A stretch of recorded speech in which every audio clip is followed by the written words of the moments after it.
وہ اس خوف کے تحت کیا کہ جناب نواز شریف صاحب نے وکلاء تحریک جو تھی، عدلیہ بحالی تحریک تھی، اس میں حصہ لینے کا اعلان کیا، اور انہوں نے کہا، وکلاء نے اعلان کیا تھا، اعتزاز احسن صاحب نے اس وقت سپریم کورٹ بار ایسوسی ایشن کے غالباً صدر تھے وہ، انہوں نے یہ اعلان کیا تھا کہ ہم لانگ مارچ کریں گے لاہور سے اسلام آباد۔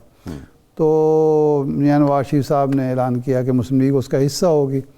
تو حکومت نے اس خوف سے کہ ایسا نہ ہو کہ سرکاری وسائل پنجاب کے استعمال ہوں یا پنجاب میں فری ہینڈ ملے، منیمم جو تھا وہ یہ فری ہینڈ مل گیا تو اسلام آباد تو ایسے ہی ہے نا، چھوٹی سی ایک ٹیریٹری ہے، تو پھر مشکل ہو جائے گا ہمارے لیے۔ وہ گورنر آج نافذ کر دیا، لیکن نتیجہ یہ ہوا کہ اس لانگ مارچ کے نتیجے میں نہ صرف یہ ہے کہ حکومت بحال ہو گئی، گورنر راج ختم ہو گیا، بلکہ ججز بھی بحال ہو گئے جی، اور وہ ساری تحریک جو ہے وہ گجرانوالہ جاتے جاتے مکمل ہو گئی اور کامیاب ہو گئی۔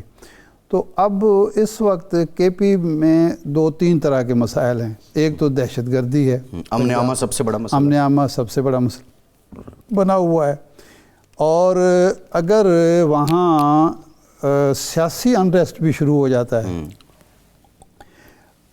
پبلک آرڈر پہلے ڈسٹرب ہے، اگر اس میں سیاسی ایلیمنٹ بھی شامل ہو جاتا ہے، سیاسی بے چینی شروع ہو جاتی ہے، تو اس کو کیسے گورنر صاحب بہادر جو ہیں وہ کیسے سنبھالیں گے اور کس انداز میں سنبھالیں گے، یہ بہرحال ایک سوال تو ہے۔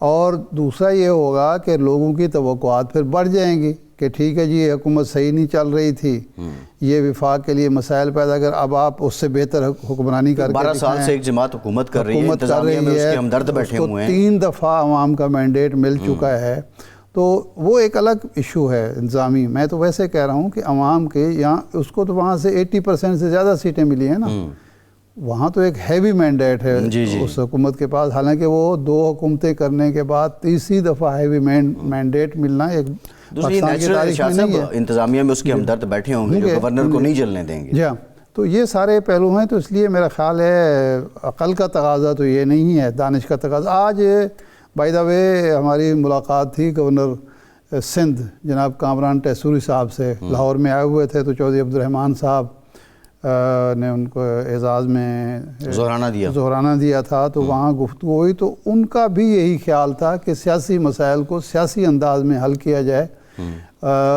پی ٹی آئی کا بھی فرض ہے کہ وہ بھی بیہیو کرے، اور کے پی کے جو وزیر اعلیٰ ہیں وہ بھی معاملات کو اس حد تک نہ لے جائیں یا جواز پیدا نہ کریں ان کے بقول، لیکن وفاقی حکومت کو بھی اور مخالف سیاسی جماعتوں کو بھی دانش مندی کا مظاہرہ کرنا چاہیے، اور سیاسی معاملات نظام میں رہ کے انداز میں حل کرنے چاہیے، نہ یہ کہ آپ گورنر راج لگا کے معاملات کو مزید بگاڑ دیں۔ بالکل صحیح ہے۔ پاشا صاحب سے جانتے ہیں، پاشا صاحب پاکستان کے آئین میں گورنر راج لگانے کا طریقہ کار کیا ہے، اور خیبر پختونخوا کے اس وقت جو حالات ہیں، آپ سمجھتے ہیں کہ وہ گورنر راج کے لیے موافق ہیں؟ بسم اللہ الرحمن الرحیم۔ دیکھیں، گورنر راج لگانے کے تمام انگریڈینٹس مکمل ہو چکے ہیں، لیکن اس کا لگایا جانا ضروری ہے، اور اگر نہیں ضروری ہے تو کس حد تک ہے۔ میں یہ سمجھتا ہوں کہ پاکستان اس وقت سیاسی، معاشی، قانونی اور آئینی معاملات میں جھگڑا ہوا ہے، اور اگر آپ اس میں مزید یہ سیاسی معاملات کو مس ہینڈلنگ کریں گے تو اس سے جو سموتھ ورکنگ کا ایک چاہ ہے، ایک سوچ ہے، اس کو نقصان پہنچے گا۔ سیاسی طور پہ بینیفیشری یقینی طور پہ پی ٹی آئی ہوگی، کیونکہ آپ دیکھ لیں کہ پی ٹی آئی 2013 کے بعد انہوں نے ایجیٹیشن کی، پالیٹکس کی، اور بھرپور قسم کا انہوں نے ایجیٹیشن کیا، اور مسلسل برسر پیکار رہے، گلیوں میں جلوس کیے، کیا انہوں نے نہیں کیا۔ 2018 کے الیکشن میں حکومت میں ہونے کے باوجود ان کا ایٹیچیوڈ وہی رہا جو کہ اپوزیشن میں ہوتا ہے۔ اس کا بینیفٹ ملا یا نہ ملا، لیکن اپریل 2022 میں یہ حالت ہو گئی تھی کہ ان کے ٹکٹ پہ الیکشن لڑنے کو تیار نہیں تھے. پھر اسٹیبلشمنٹ نے یا اس وقت کی اسمبلی نے ایک فیصلہ کیا, نو کانفیڈنس موومنٹ آ گئی. تو اس نو کانفیڈنس موو آنے کے بعد, حالانکہ وہ ایک آئینی ایک ذریعہ تھا کسی حکومت کو ہٹانے کا, وزیر اعظم کو ہٹانے کا, آرٹیکل 95 جو ہے وہ کانسٹیٹیوشن کا حصہ ہے کہ آپ نو کانفیڈنس موومنٹ لا سکتے ہیں, وہ لائی گئی, اس کو ہٹا دیا گیا.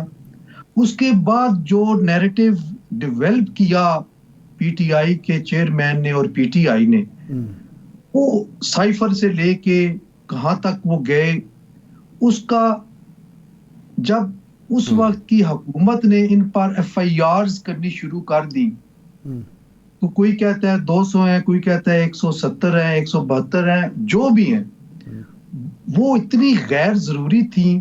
اگر وہ نہ ہوتی تو شاید اتنی مقبولیت نہ ہو پاتی ان کی جتنی اب ہوئی ہے.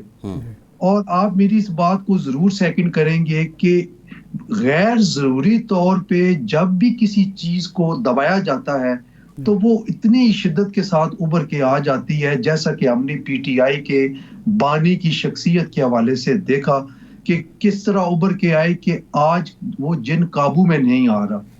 میں یہ سمجھتا ہوں ذاتی طور پہ کہ آلدو کے آئین میں یہ پروویژن ہے کہ گورنر راج جو ہے وہ لگایا جا سکتا ہے, لیکن اس کا جو طریقہ کار ہے وہ آئین کے مطابق اسمبلی کی ریزولوشن سے منسلک ہوتا ہے اور اتنی آسانی سے نہیں لگایا جا سکتا. اچھا, تو ان کو میرا تو یہ مشورہ ہوگا کہ نہ لگائیں تو زیادہ بہتر ہے, کیونکہ اگر لگائیں گے تو پھر ایک اور شہادت یعنی سیاسی شہید کے طور پہ پی ٹی آئی ادھر سے ابھرے گی. اور ایک اور بڑی خطرناک بات ہے کہ پچھلے جو ایونٹ ہوئے ہیں اس سے پی ٹی آئی ایجیٹیشن یا روڈ پالیٹکس میں وہ باقی صوبوں سے بہت کم نظر آئی ہے, لیکن خیبر پختونخوا میں بہت زیادہ آئی ہے. ان کو ساتھ لے چلنا ضروری ہے. اگر آپ پاشا صاحب جب کے پی کے اسم کی منظوری ضروری ہے, قرارداد ضروری ہے 18ویں ترمیم کے بعد,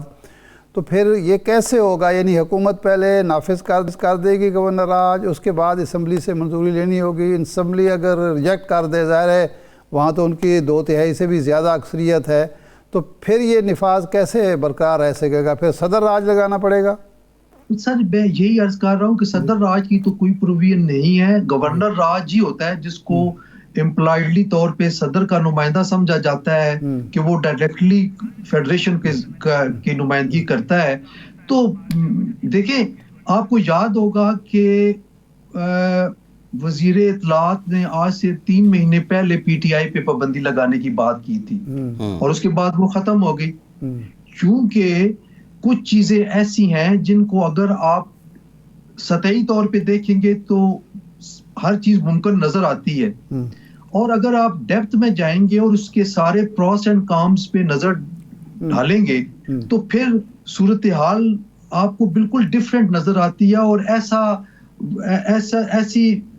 ایسی سچویشن نظر آتی ہے جہاں پہ اگر آپ وہ قدم جو اعلان کیا گیا ہے وہ اٹھاتے ہیں تو اس کے بھی نقصانات زیادہ ہیں, فوائد کم ہیں. اچھا, اگر بالفرض ابھی تو مفروضے پہ بات ہو رہی ہے, گورنر راج کا نفاذ ہوتا ہے, اس کو چیلنج کیا جاتا ہے, تو یہ چیلنج جو ہوگا وہ ظاہر ہے کے پی کے ہائی کورٹ میں ہوگا, اور ہائی کورٹ کا ریگولر بینچ سنے گا یا آئینی بینچ سنے گا. ابھی تک کے پی کے میں آئینی بینچ تشکیل ہی نہیں پایا, تو اس کا مطلب ریگولر بینچ اس کی سماعت کرے گا. بالکل ارشاد صاحب, چونکہ اس کو منسلک کر دیا گیا ہے کہ اگر پروونشل اسمبلی ریزولوشن پاس کرے گی تو پھر آئینی بینچ کی تشکیل ہوگی. تو مجھے تو نہیں لگ رہا کہ کے پی کے اسمبلی جو ہے وہ آئینی بینچ کی تشکیل کے لیے ریزولوشن پاس کرے. لہٰذا وہ جو کورٹ اس وقت ایگزسٹ کر رہی ہے وہ اسی طریقہ کار کے تحت سنے گی جو 26ویں ترمیم سے پہلے کا طریقہ کار تھا, اور ظاہر ہے وہ جو بینچ کی تشکیل چیف جسٹس دیں گے وہی سماعت کرے گا. صحیح ہے. پاشا صاحب, پاکستان تحریک انصاف پہ پابندی کی بات بھی ہو رہی ہے، بلوچستان اسمبلی سے قرارداد بھی منظور ہوئی ہے، پنجاب اسمبلی میں بھی ایک قرارداد پیش ہوئی ہے ایگزیکٹلی۔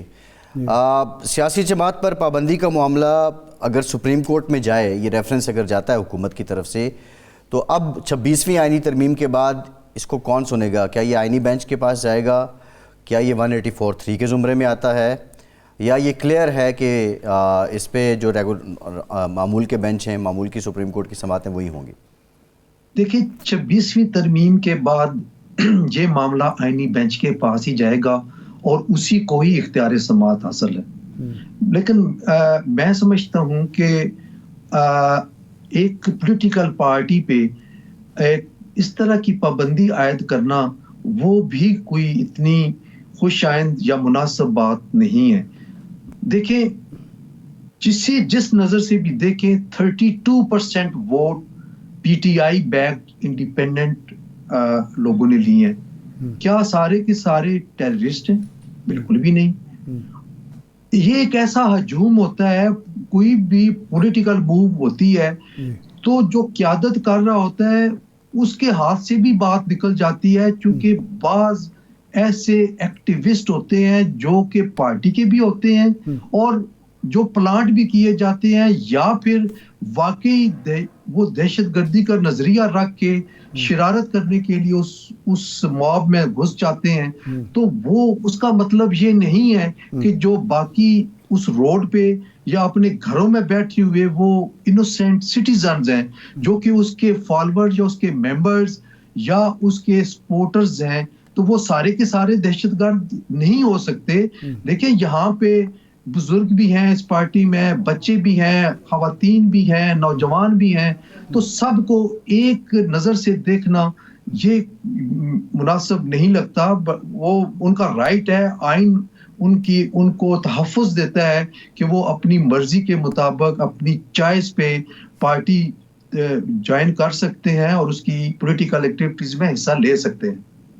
اچھا، اس وقت یہ 26ویں آئینی ترمیم جو ہے سپریم کورٹ میں چیلنج ہو چکی ہے، لاہور ہائی کورٹ نے بھی کیا ہوا ہے، اسلام آباد سے بھی ہوئی ہے، بلوچستان اور سندھ سے بھی ہوئی ہے، لیکن ابھی تک اس کی سماعت نہیں ہو رہی۔ کیا مسئلہ یہ ہے کہ کون سماعت کرے، سپریم کورٹ کرے یا سپریم کورٹ کا آئینی بینچ کرے؟ یہ ثوابدید سپریم کورٹ کے چیف جسٹس کی ہے کہ وہ یہ کسی بینچ کو بھیجے یا آئینی بینچ خود اس کو سن سکتا ہے؟ یہ کیا وجہ ہے کہ تاخیر ہو رہی ہے؟ ورنہ تو پہلے اس طرح کی ریٹیں ہوتی تھی تو دوسرے چوتھے دن سماعت شروع ہو جاتی تھی۔ ارشاد صاحب، میری سمجھ کے مطابق بطور اسٹوڈنٹ آف لاء میں یہ سمجھتا ہوں کہ ان پٹیشنز کا جو سماعت کا اختیار ہے وہ کانسٹیٹیوشن بینچ کے پاس ہی ہے اور اسی نے سننا ہے۔ اور جو فرسٹ میٹنگ ہوئی تھی جسٹس امین الدین صاحب کی سربراہی میں، یہ طے پایا تھا کہ ہم سیریل وائز جو ہیں وہ کیسز کی فکسیشن کریں گے، اور ابھی تک جو انہوں نے سنوائی کی ہے کیسز کی، وہ پرانے جو پینڈنسی تھی اس کو نکالتے ہوئے وہ آ رہے ہیں۔ ہو سکتا ہے کہ آگے کچھ آنے والے ہفتوں میں اس کی بھی سماعت ہو جائے، لیکن الٹیمیٹلی سنیں گے وہی، کیونکہ کانسٹیٹیوشن بینچ کی تشکیل سپریم کورٹ آف پاکستان میں ہو گئی ہے، اور اس کا اگر فل بینچ بنے گا تو وہ 7 جو معزز جج صاحبان کو یہ تفویض کیے گئے اختیارات کانسٹیٹیوشن بینچ کے، وہی سنیں گے۔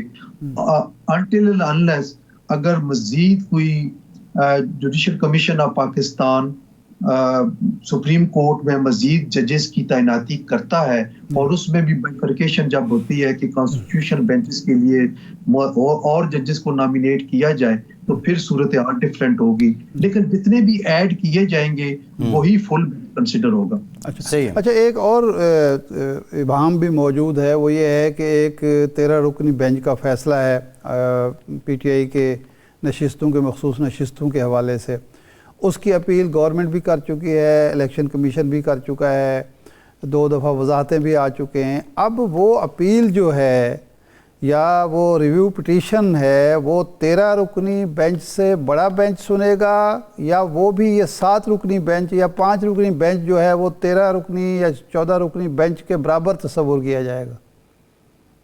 ارشاد صاحب بہت اچھا کوشچن آپ نے کیا ہے جی. ابتدائی طور پہ تو 13 ممبرز بینچ تھا جی. اور اس میں سے 8 معزز جائے صاحبان نے ان کی جو ریزرو سیٹس کے حوالے سے انہوں نے فیصلہ دیا پی ٹی آئی کے حق میں، اور باقی جو 5 تھے انہوں نے اس کے خلاف دیا. میں ایک سیدھی بات ہے، تو ابھی جب اپیل ہوگی تو appeal practice and procedure act کے تحت اپیل اس سے لارجر بینچ کے پاس ہوگی.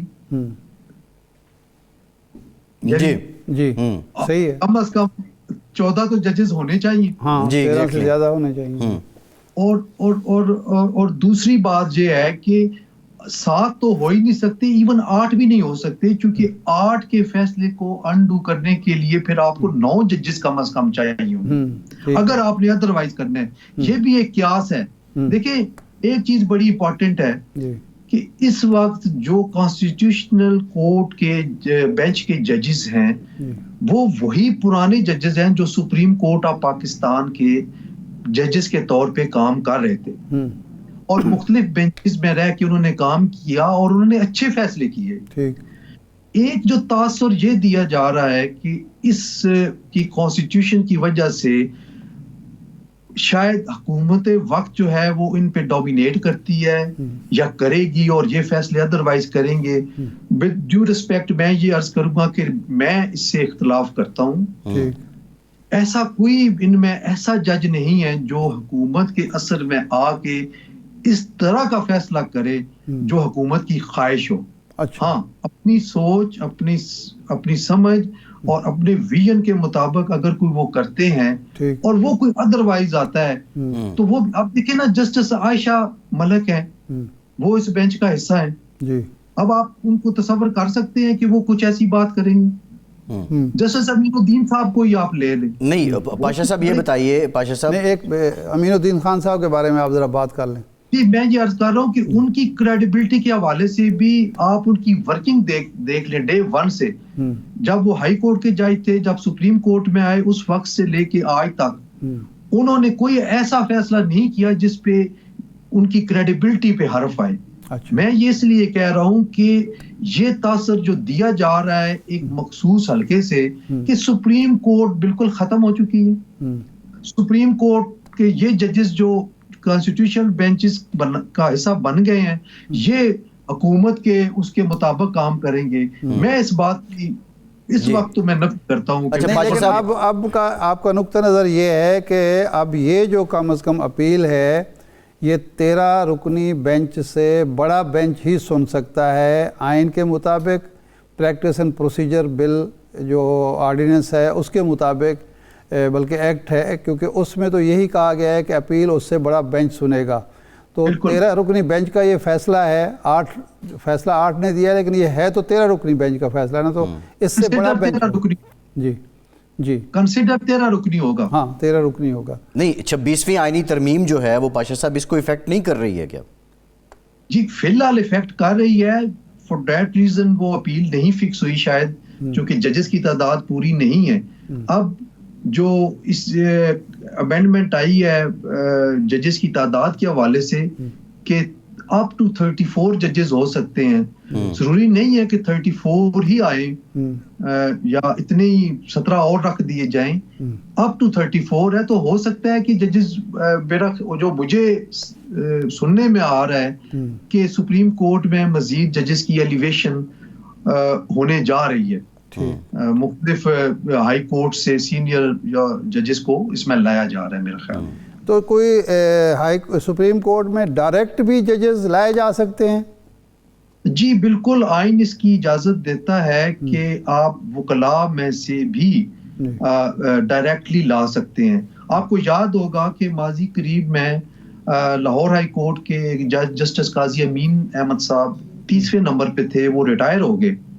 ریٹائرمنٹ کے بعد ان کو پھر سپریم کورٹ آف پاکستان میں لایا گیا تو وہ اسی آرٹیکل کے تحت لایا گیا جس آئین کے اسی پروویژن کے تحت کہ وکلاء کی اس کا جی صحیح ہے، ٹھیک ہے، بالکل ٹھیک ہے، تو وکلاء سے ڈائریکٹ لیا جا سکتا ہے، اس میں کوئی ممانعت نہیں ہے، آئین اس کی اجازت دیتا ہے۔ جی ٹھیک، بہت شکریہ حسن رضا پاشا صاحب۔ وقت کا ایک بریک کے بعد واپس آتے ہیں۔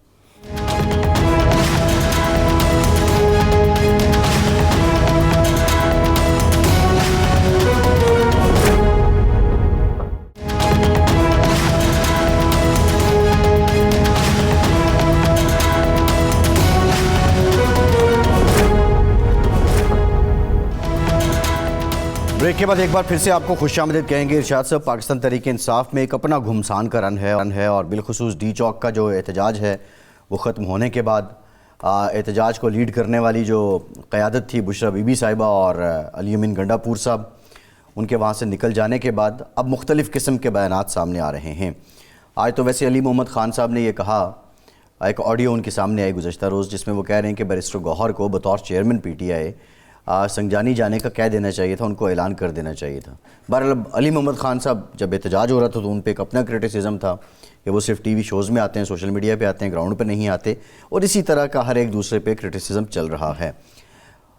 بعض لوگ یہ کہہ رہے ہیں کہ جو بشرا بی بی ہیں، علی امین گنڈا پور نے ان کو زبردستی یہاں احتجاج سے نکلوایا ہے، وہ نہیں جانا چاہتی تھیں، جبکہ علی امین گنڈا پور یہ جواز دے رہے ہیں کہ میں اپنے کارکنان کو، لیڈر کو کیا منہ دکھاتا کہ ان کی اہلیہ جو ہیں میں احتجاج لے کے گیا اور گرفتار کروا کے لے آیا۔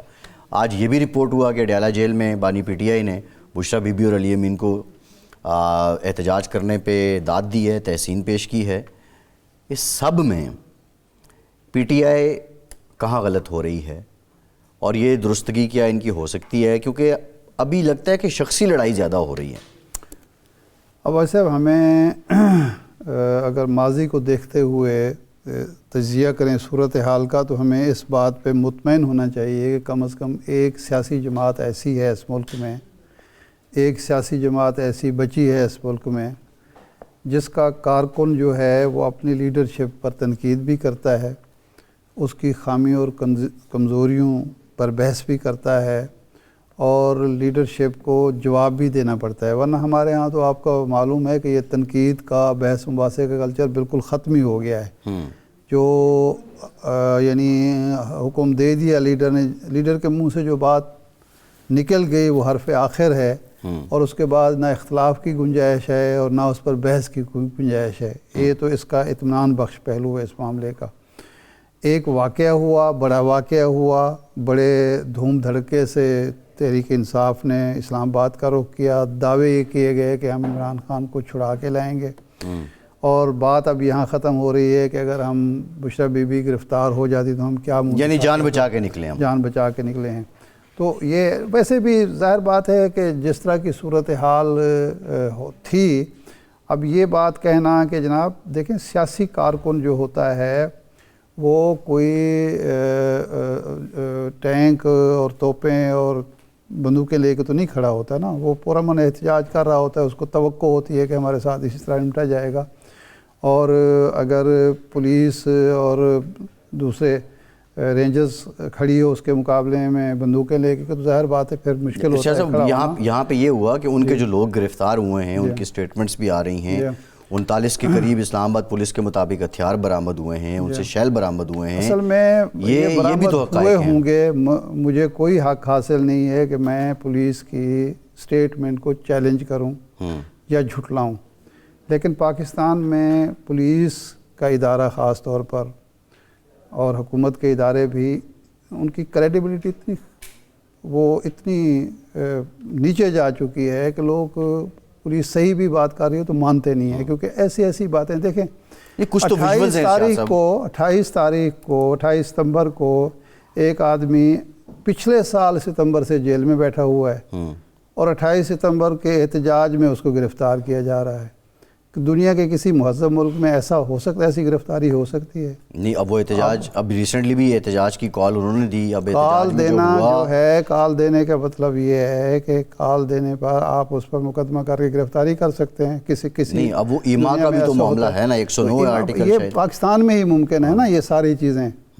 اس ایما پہ بھٹو کو پھانسی ہو گئی تھی نا, 109 پہ پھانسی ہوئی تھی, ایما پر ہوئی تھی نا, تو پھر معافیاں کس بات کی مانگ رہی ہے ہماری سپریم کورٹ؟ بھائی اس کا مطلب ہے آپ نے ایسے قوانین بنائے ہوئے ہیں جن کا نہ کوئی سر پیر ہے, نہ جن کی کوئی منطق ہے, نہ کوئی لاجک ہے, نہ کوئی اخلاقی جواز ہے. آپ نے فضول قسم کے قوانین بنا کے ان کے مطابق عمل شروع کر دیتے ہیں اور دنیا میں ہم مذاق بن جاتے ہیں.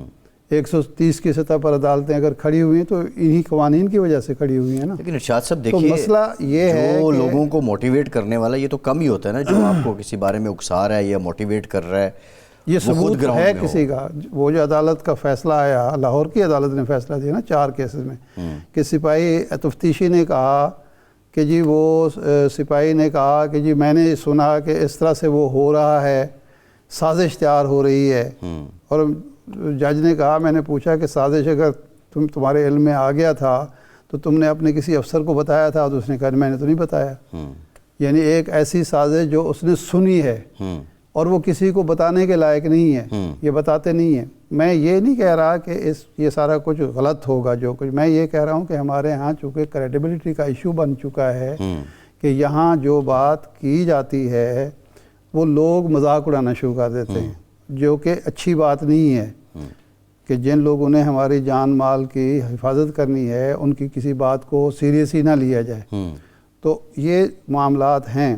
لیکن اب جو میں بات کر رہا تھا پارٹی کے حوالے سے, کہ پارٹی کے جو لیڈرشپ ہے اس معاملے میں بھانت بات کی بولی بول رہی ہے.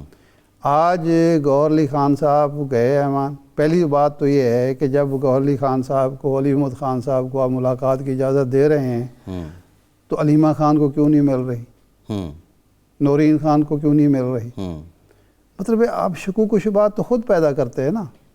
اچھا, پھر صورتحال یہ ہے کہ مقصد اگر آپ کا یہ ہے کہ پارٹی میں پھوٹ ڈالیں اس لیے ملاقات نہیں کرا رہے کہ وہ بہنیں کچھ اور بات نہ آ کے کہہ دیں, تو اس کے بعد کون ان کی بات پہ اعتبار کرے گا؟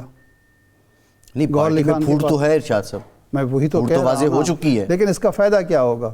اس پھوٹ کا فائدہ کیا ہوگا؟ ہمارے سسٹم کو کیا ہوگا؟ ہمارے معاشرے کو کیا ہوگا؟ ہمارے دیکھیے ارشاد صاحب, اگر اداروں کی کریڈیبلٹی پہ کویسچن آ رہا ہے تو پی ٹی آئی بھی تو ایٹ ٹائم ایکسپوز ہو رہی ہے نا. پی ٹی آئی دیکھیں, میں جو عرض کر رہا ہوں کہ نہیں جانے دیا گیا, تو جس لیڈرشپ کو آپ پروموٹ کرنا چاہتے ہیں کہ لوگ اس کی بات سنیں, وہ تو پہلے دن مشکوک ہو گئی. حاصل کیا ہوا؟ دیکھیں, اختلاف رائے اگر جینون ہو پارٹی کے اندر اس کا حکومت کو فائدہ ہوگا, اگر وہ تقسیم ہوں, دھڑے بندی ہو جائے. لیکن اگر دھڑے بندی اس طرح کر کے مقصد حاصل کریں تو وہ تو نہیں حاصل ہوگا. کیونکہ جس کو آپ پروموٹ کر رہے ہیں, مثال کے طور پر اگر فرض کر لیتے ہیں کہ یہ ہاکس اور ڈو کی لڑائی ہے اور گوہر علی خان صاحب, علی محمد خان صاحب یہ ڈو ہیں, ٹھیک ہے نا جی, اور وہ عقاب ہیں دوسری سائیڈ پہ, تو جو آپ کے لوگ ہیں نرم مزاج, نرم خو, ان کو مشکوک تو نہ بنائے نا.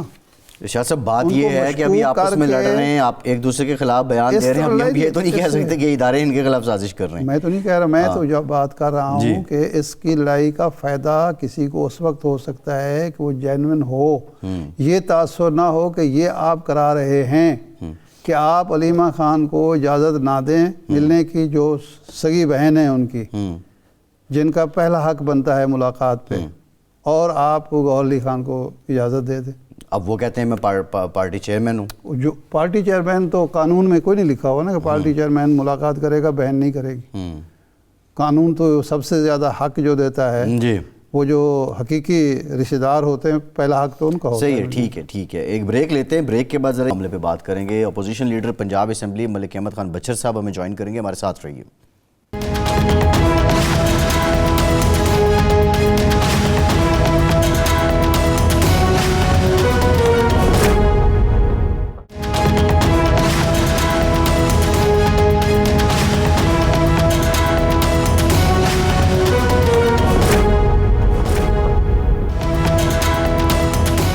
بریک کے بعد ایک بار پھر سے آپ کا خیر مقدم کرتے ہیں. ملک احمد خان بچر صاحب نے ہمیں جوائن کیا. ملک صاحب بہت شکریہ آپ کا. ملک صاحب حکومت کے بقول آپ کا جو احتجاج تھا اس میں مراد سعید جو لوگ شرپسندی کر رہے تھے اس کو لیڈ کر رہے تھے, اور مراد سعید جو ہیں حکومت یہ بھی کہتی ہے کہ وہ وزیر اعلیٰ ہاؤس پشاور میں بیٹھے ہوئے ہیں. تو کیا یہ جو مذاکرات آپ کے ہو رہے تھے اس کو سبوتاژ کرنے میں مراد سعید کا کلیدی کردار تھا؟ جی مراد سعید کا فیصل صاحب مجھے تو نہیں پتا کہ ادھر تھے یا نہیں تھے, کیونکہ بات یہ ہے کہ یہ تو اب گورنمنٹ ہی بتا سکتی ہے. اگر ان کے وہ پیئرز تھے تو ادھر تھے تو انہوں نے پکڑا کیوں نہیں؟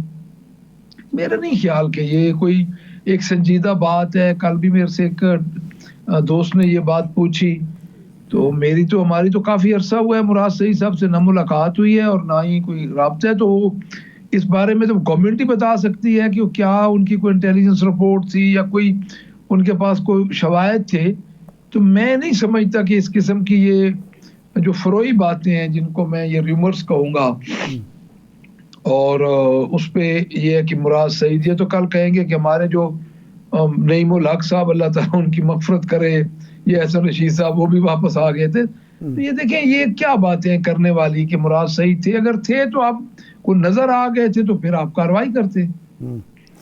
نہیں, کہا یہ جا رہا ہے کہ ایک گروپ ہے سخت گیر قسم کا, سخت موقف رکھنے والا, جو اس پورے احتجاج میں ہنگامہ آرائی بھی کر رہا تھا اور مذاکرات بھی نہیں ہونے دے رہا تھا یا مذاکرات کی کامیابی کا خواہاں بھی نہیں تھا. تو واقعی پارٹی کے اندر تقسیم ہو چکی ہے. عقاب ایک طرف ہیں اور دوسرے جو ممولے ہیں وہ دوسری طرف ہیں, یا ایک ہی نقطہ نظر ہے؟ کیونکہ باتیں علی محمد خان صاحب کچھ اور کر رہے ہیں, گوہر علی خان کچھ اور کر رہے ہیں, اور علی امین گنڈا پور اور دوسرے لوگ دوسری باتیں کر رہے ہیں. جی ارشاد صاحب, میں ایک چیز آپ کو عرض کر دوں کہ پاکستان تحریک انصاف جو ہے وہ کوئی عام حالات سے نہیں گزر رہی. جی, ایک مخصوص حالات میں آپ کو بھی پتہ ہے. جی, اور میں یہ سمجھتا ہوں کہ جب پارٹیز مخصوص حالات میں ہوتی ہیں تو ڈفرنس آف اوپینین آ جاتے ہیں. ہر بندے کا ایک منزل پہ پہنچنے کے لیے اپنا ایک نقطہ نظر ہوتا ہے. اس میں ماڈریٹ مائنڈ بھی ہوتے ہیں, اس میں سخت گیر بھی, جس طرح آپ نے کہا, لوگ ہر پارٹی میں ہوتے ہیں. لیکن اس کا یہ مطلب نہیں ہے کہ کوئی پارٹی میں نفاق پیدا ہو چکا ہے یا کوئی پارٹی میں اللہ معاف کرے کوئی ڈفرنس آف اوپینین سے کوئی پارٹی دو حصوں میں تقسیم ہو چکی ہے. ایسی بات قطعاً نہیں ہے. بات یہ ہے سر کہ اس وقت جس فسطائیت کا شکار پاکستان تحریک انصاف ہے, کم از کم سب کنٹیننٹ کی ہسٹری میں تو ایسی کوئی سیاسی جماعت اتنی زیر عتاب نہیں آئی ہوگی. دوسری بات ارشاد صاحب یہ ہے کہ آج چونکہ چیئرمین صاحب کو بانی پی ٹی آئی کو ہمارے چیئرمین گوہر علی خان صاحب اور راجہ صاحب ملے ہیں, جی, راجہ سلمان صاحب. جی, تو میں یہ انہوں نے جو باہر آ کے اپنی ایک چیئرمین صاحب کی ہماری بانی پی ٹی آئی کی جو لائن آئی ہے وہ یہی آئی ہے کہ آپ اسمبلیز کے اندر, یعنی انہوں نے پھر ایک پرامن بات کی ہے, اسمبلیز کے اندر اسمبلی کے اجلاس بلائیں, جو شہید ہوئے ہیں ان کے لواحقین کے پاس جائیں, ان کے لیے قرآن خوانی کروائیں, جو ہے اپنا زخمی ہیں ان کے گھروں میں جائیں. تو باقی انہوں نے جو فورم ہے, ہمارے صوبائی اسمبلی ہے, قومی اسمبلی ہے, سینٹ ہے, وہاں پہ ان فورمز پہ بات کریں. تو دیکھیں ہمارا تو اس وقت بھی پرامن تھا. اب جو واقعہ ہوا اس واقعے میں اصل ہو کیا رہا ہے؟ اصل سر ہو رہا ہے کہ ہر بندہ ایک موقف پہ ڈٹا ہوا ہے, وہ ڈر کے مارے ایک درمیانہ موقف نہیں اپنا آ رہا. یعنی جس طرح آپ نے کہا سخت گیر لوگ, اچھا ادھر سے جو گورنمنٹ کے ادھر سے بھی جو بیانات آ رہے ہیں, دیکھیں ان تعداد کو چھوڑیں, کچھ لوگوں کو تو گورنمنٹ مانتی ہے نا جی, کہ کچھ پاکستانی, آپ چھوڑ دیں کسی پارٹی سے بھی ہوں, کہ کچھ پاکستانی تو ادھر وہاں پہ شہید ہوئے ہیں. اچھا بجائے اس کے کہ ایک ایسا رستہ نکالا جائے کہ اس رستے پہ بیٹھ کے تو ان چیزوں کو حل کرنے کی طرف آیا جائے. دیکھیں نہیں ملک صاحب بات یہ ہے ملک صاحب، ایک تو یہ ہے کہ یہ احتجاج جو ہے وہ آپ کے لیے سبکی ثابت ہوا، اور اس کے بعد اب حکومت آپ جو ہیں وہ مذاکرات پہ آنا چاہ رہے ہیں، آپ پارلیمان کے اندر جا کے بات کرنا چاہ رہے ہیں. ایک تو اپیرنٹلی یہ ہے. دوسرا جو بشرا بی بی صاحبہ ہیں، علی امین گنڈا پور صاحب سے متعلق اب آپ کی جماعت کے لوگ ہی کہہ رہے ہیں کہ بشرا بی بی کو وہ زبردستی احتجاج سے لے کر گئے، اور علی امین گنڈا پور کہتے ہیں کہ میں تو ان کو بچا رہا تھا، کیا منہ دکھاتا کارکنوں کو کہ ہمارے لیڈر کی اہلیہ گرفتار ہو گئی ہیں.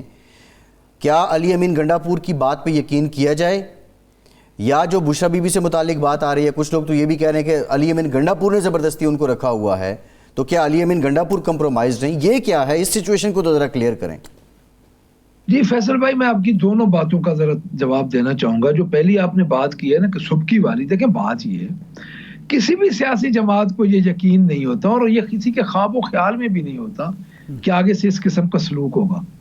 دیکھیں ہجوم چاہے جس قسم کا بھی ہو، چاہے وہ جلسہ ہو، چاہے وہ پارٹی کا ہجوم ہو، چاہے وہ جو کچھ بھی ہو، یہ آخری سٹیپ ہوتا ہے جو پہلا سٹیپ لیا گیا تھا. اس سے پہلے واٹر کینن ہوتی ہیں، شیلنگ ہوتی ہے، سو طریقے ہوتے ہیں. پہلی بات تو یہ ہے کہ ہمارا ہرگز یہ مقصد نہ تھا نہ ہوگا. پہلے ہم نے جلسے بھی کیے ہیں، گملہ بھی نہیں ٹوٹا. تو سبکی والی بات اس حد تک تو نہیں ملک صاحب سوال یہ بھی ہے اگر یہ آخری سٹیپ پہلے گورنمنٹ نے لے لیا، لیکن آپ نے جس طرح لوگوں کو چارج کیا، آپ نے جہاد کے نعرے لگائے، آپ نے ڈو اور ڈائی کے نعرے لگائے، آپ نے ابھی نہیں تو کبھی نہیں کے نعرے لگائے، تو جس طرح لوگوں کو آپ چارج کر کے لے کر آئے، یہ بھی تو نہیں ہوتا، یہ بھی تو سیاسی جد و جہد نہیں ہوتی. فیصل بھائی میں ایک عرض کروں، میری عرض سنیں، آپ سیاسی لیڈر کی تقریر جتنے بھی لیڈران ہیں اٹھا کے دیکھ لیں. ایکچولی جو پنجاب میں ہوا ہے، میں اسی طرف آ رہا ہوں، جس طرح فسطائیت اور جس طرح علاقے بند کیے گئے، وہ ایک ریٹیلیشن تھی، فرسٹریشن تھی. میں اس سے آگے جا رہا ہوں، میں اسی بات پہ آ رہا ہوں. اب آپ دوسری بات کر رہے ہیں کہ بشرا بی بی، دیکھیں جی بشرا بی بی کا خاوند ہمارے بانی چیئرمین ہمارے نزدیک بیس لیس کیسز ہیں جن میں وہ اندر ہیں. اب بھی جتنے کیسز ان پہ ڈالے گئے ہیں وہ تو جیل میں بیٹھے ہیں. ان پہ تو ہم 5 بندے گئے تھے، جن میں سے 3 ہاؤسز کے ہم لیڈر آف دی اپوزیشن تھے. ہم کو انہوں نے ابڈکٹ کر کے تقریباً 1.5 گھنٹہ بٹھائے رکھا، آپ کو بھی پتہ ہے. پولیٹیکل لوگوں کو ان دنوں ملنے نہیں دے رہے تھے. اس کے بعد بشرا بی بی کا اس حد تک تو جو ہے کہ اپنے خاوند کے لیے جدوجہد کرنی، رہائی کے لیے، وہ کوئی ایسی بات نہیں ہے جو انہونی بات ہوئی.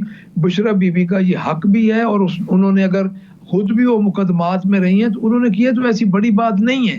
رہ گیا جو اگلا سٹیپ آپ بات کر رہے ہیں کہ وہاں پہ کیا ہوا، چونکہ میں وہاں پہ اس وقت موجود نہیں تھا، تو میں اس بارے میں آپ کو کوئی جواب اس لیے نہیں دے سکتا کہ اس کے بعد میری نہ ہی گنڈا پور صاحب سے کوئی بات ہوئی ہے، نہ ہی بشرا بی بی صاحبہ سے کوئی رابطہ ہوا ہے. لیکن ایک بات میں آپ کو بتا دوں کہ ایک اپنے خاوند کے لیے ایک بیوی کا باہر نکلنا یہ کوئی اتنی بری بات نہیں ہے. ہمیشہ سے یہ ہوتا رہا، پاکستان میں بھی ہوا ہے. میاں نواز شریف کے لیے محترمہ کلثوم نواز مرحومہ وہ باہر نکلی. اس وقت آپ کو بھی یاد ہوگا، ارشاد صاحب تو ہمارے سے سینئر ہیں، ان کو ضرور پتا ہوگا. تو بات یہ ہے کہ اس کا جو پہلا فیز تھا وہ کوئی اتنی جس طرح نہیں اس بات کی تو کوئی ملک صاحب اس بات کو تو کوئی کہہ ہی نہیں رہا کہ وہ کیوں نکلی ہیں. یہ تو سوال ہی نہیں ہے، یہ تو سوال ہی نہیں ہے کہ وہ کیوں نکلی ہیں. ان کا رائٹ ہے، وہ ان کی اہلیہ ہیں اور یہ تاریخ میں موجود ہے. لیکن بنیادی جو ایک طرز ہے، جو طور ہے، اس پہ ایک اعتراض تو اٹھ رہا ہے. اب علی محمد خان صاحب کی ایک آڈیو لیک سامنے آئی ہے جس میں وہ کہہ رہے ہیں کہ بیرسٹر گوہر کو بطور چیئرمین سنجانی جانے کا اعلان کر دینا چاہیے تھا. اب یہ کیا آپ مانتے ہیں کہ جب آپ 26 نمبر پہنچ گئے تو اس وقت جو آپ کی قیادت اس سارے احتجاج کو لیڈ کر رہی تھی اور پھر جو آپ کے مذاکرات چل رہے تھے اس میں آپ لوگ یکسو نہیں تھے اور اس لیے کوئی فیصلہ نہیں کر پایا، اور الٹیمیٹلی جو بشرا بی بی کا ڈیسیژن تھا ڈی چوک جانے والا وہی حاوی ہوا اور پھر ایٹ دا اینڈ رزلٹ بھی اسی طرح آپ کے سامنے آیا؟ فیصل بھائی ہمیں تو انہوں نے 25 کو ملنے ہی نہیں، 5 بندوں کو ملنے ہی نہیں دیا. ہم تو ملنے گئے تھے. جو جب سیاسی لوگ جاتے ہیں تو سیاسی بات کرتے ہیں. نہ ہی بشرا بی بی کو کسی نے ملنے دیا تھا، نہ ہی 2-3 دن پہلے جب یہ مذاکرات ہو رہے تھے وہ تو اس سیم ڈے اگر کوئی ملا ہے تو اس میں ہمیں نہیں پتا کون ملا ہے، کیونکہ ہم تو پیچھے تھے. نہیں بیرسٹر گوہر کی ملاقات ہوئی ہے, بیرسٹر گوہر کی ملاقات ہوئی ہے. جی بیرسٹر گوہر صاحب کی ہوئی ہے, بٹ بیرسٹر گوہر صاحب نے جب باہر آ کے بات کی تو انہوں نے تو یہ نہیں کہا کہ خان صاحب نے کہا یا سنجانی والا معاملہ کیوں, جس طرح یہی سوال تو علی محمد خان بھی اٹھا رہے ہیں, یہی سوال وہ تو ان کی پولیٹیکل, دیکھیں علی محمد خان صاحب چونکہ اس پولیٹیکل پارٹی کے ممبر ہیں اور میں اس وقت اس میٹنگ میں نہیں تھا, تو وہ اس وقت کی بات کر رہے ہیں کہ اس میں یہ باتیں ہوئیں. پھر وہ پشاور گئے, میں نے بھی وہ آڈیو سنی ہے, لیکن دیکھیں بات اصل کیا ہے. اب یہ چھوٹے چھوٹے جو ہے نا آپ باتوں کو ہم ملا رہے ہیں. بات یہ ہے فیصل بھائی کہ جو واقعہ ہوا ہے, اس واقعے پہ جس طرح گورنمنٹ, میں تو بڑا حیران ہوں مسلم لیگ نواز کی گورنمنٹ پہ اور ان کے لوگوں پہ, کہ بجائے اس کے کہ آپ ٹھیک ہے ایک واقعہ ہو گیا, بجائے اس کے کہ آپ اس کو گورنمنٹ ہیں اور حکومت ہمیشہ چیزوں کو سلجھاتی ہے, الجھاتی نہیں ہے, اور وہ کہہ رہے ہیں جی فلاں جگہ سے بھاگ گئے. یعنی اتنی توجہ تھی کہ جب ان کو ایک بات کا پتہ ہے تو جو ادھر موجود تھے ان کو گرفتار کیوں نہیں کیا؟ اگر ان کو گرفتار کر لیتے یا ہمیں گرفتار اس وقت ہم ہو جاتے تو کم از کم کئی معصوم بندوں کی جانیں تو بچ جاتی. کتنی جانیں گئی ہیں ملک صاحب, کتنی جانیں گئی ہیں, آپ کے پاس کیا انفارمیشن ہے؟ سر میرے پاس ابھی انفارمیشن کو کنفرم نہیں ہے, میں اس بارے میں مبالغہ نہیں کروں گا. نہیں لیکن ملک صاحب یہ افسوسناک بات ہے کسی سیاسی جماعت کے لیے کہ وہ دعویٰ کر رہی ہے کہ جی اس کے لوگ شہید ہوئے ہیں.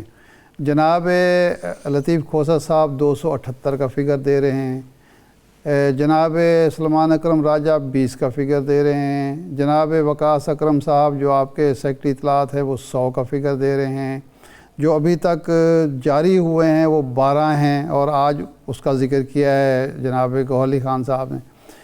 اب آپ اگر پارٹی اتنے دن گزرنے کے باوجود بھی نہ شہداء کا پورا ڈیٹا اکٹھا کر سکی ہے, سیاسی کارکن کا شہید ہونا, نہ کسی کے گھر جا کے تعزیت کر سکی ہے, نہ کوئی اور شواہد سامنے لائے ہیں. آج گورنر سندھ کامران ٹیسوری نے کہا کہ میں سوچ رہا ہوں کہ میں تمام شہداء کے لیے 20-20 لاکھ کا اعلان کروں کہ ان کے ورثاء میرے پاس آئیں.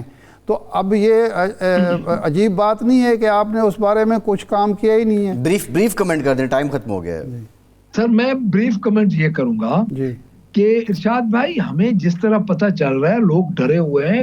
کین یو بلیو کہ لوگ اپنی اموات کو بھی چھپا رہے ہیں کہ ہمارے اوپر ایف آئی آرز نہ ہو جائیں. اچھا اور کے پی کے گورنمنٹ نے تو ویسے بھی اعلان کر دیا ہے مدد کا جہاں پہ ہماری گورنمنٹ ہے. دوسری بات یہ ہے کہ جو زخمی ہیں ہم ان کے گھروں میں, اور جن کا پتہ چل گیا سب کے گھروں میں سر ہم نے ہو لیا ہے. ٹھیک ہے ملک صاحب قطع کلامی کی معافی, ٹائم ختم ہو گیا پروگرام کا. بہت شکریہ ملک احمد خان بچر صاحب آپ کا, ارشاد صاحب آپ کا شکریہ. آج کے پروگرام سے اتنی اجازت دیجیے.